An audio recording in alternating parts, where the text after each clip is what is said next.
तो बताओ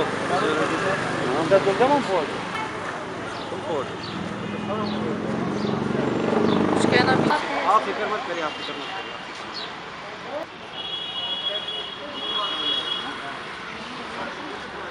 यमन दपान अस गो घर रटू बच जाओ।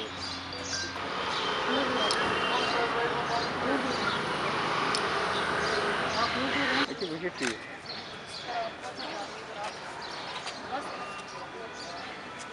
ठीक है।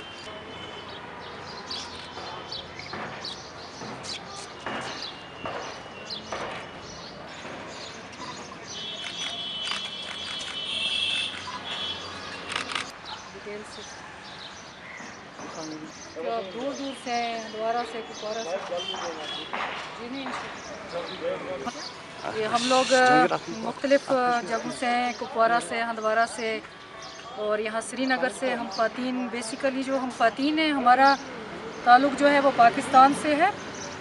और पाकिस्तान से हम कैसे आए, किस तरह आए, तो 1990 में जब यहाँ के हालात ख़राब थे, कश्मीर वैली के हालात ख़राब थे, तो तब यहाँ से बहुत सारे लड़के जो हैं वो हिजरत करके पाकिस्तान चले गए, अपने बेहतर मुस्तकबिल के लिए वहाँ चले गए। और फिर वो लोग वहीं पर सेटल हो गए, वहाँ पर उन्होंने जॉब्स वगैरह स्टार्ट की, काम कारोबार स्टार्ट किया, फिर वहीं पर शादियाँ हो गई। अब वहाँ पर अच्छे से सेटल थे, लेकिन 2010 में उमर अब्दुल्ला साहब के दौरे हुकूमत में, जैसा कि हमने यहाँ पर पहले भी आए, बहुत दफ़ा हमने यहाँ पर अपीलें की हैं और 2012 से हम यहाँ पर अपीलें कर रहे हैं। तो फिर जब 2010 में उमर अब्दुल्ला साहब के दौरे हुकूमत में जब ऐलान किया गया कि ये लड़के जो पाकिस्तान चले गए हैं कश्मीर वैली से, ये लोग वापस आ सकते हैं अपने बीवी बच्चों को लेकर के, इनके लिए मतलब तमाम तर जितनी भी सहूलतें हैं वो मैसर की जाएंगी।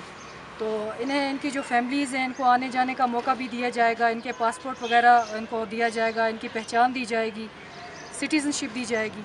लेकिन तब से लेकर आज तक हमें तकरीबन 15 से 20 साल का अरसा यहाँ पर हो चुका है, हमारी लेडीज़ को, हम सभी ख़वातीन को, लेकिन गवर्नमेंट की तरफ से हमें कुछ भी नहीं दिया गया। कोई भी सफरी दस्तावेज़ात हमें प्रोवाइड नहीं किए गए, नेशनलिटी वगैरह भी नहीं दी गई। और हम जब भी यहाँ आते हैं प्रोटेस्ट के लिए, अपील करने के लिए, हम जब भी यहाँ आते हैं तो हमसे यही कहा जाता है, मतलब आप लोग गैर कानूनी हैं, इलीगल हैं।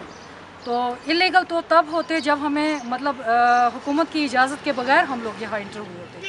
हम लोग हुकूमत के कहने पर ही यहाँ पर आए हैं, लेकिन हुकूमत हमें फिर भी यही कहकर टाल देती है कि आप लोग गैर कानूनी हैं।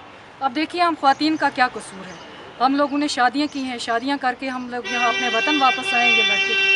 ये लड़के कहीं बाहर से नहीं हैं, बल्कि ये लोग यहीं कश्मीरी हैं, कश्मीरी लड़के हैं, इंडियन शहरी हैं, हिंदुस्तान के, भारत के शहरी हैं।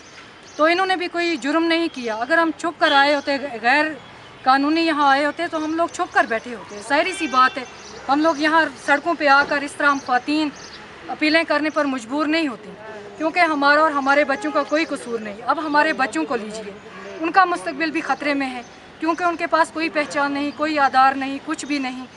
मिसाल के तौर पर हमारे बच्चे आला तालीम के हुसूल के लिए अगर कहीं बाहर जाना चाहें तो नहीं जा सकते। उसकी बेसिकल वजह यही है कि इनके पास कोई भी मतलब डॉक्यूमेंट नहीं है। सफरी दस्तावेज़ात होंगे, जब नेशनलिटी होगी तभी किसी दूसरे कंट्री में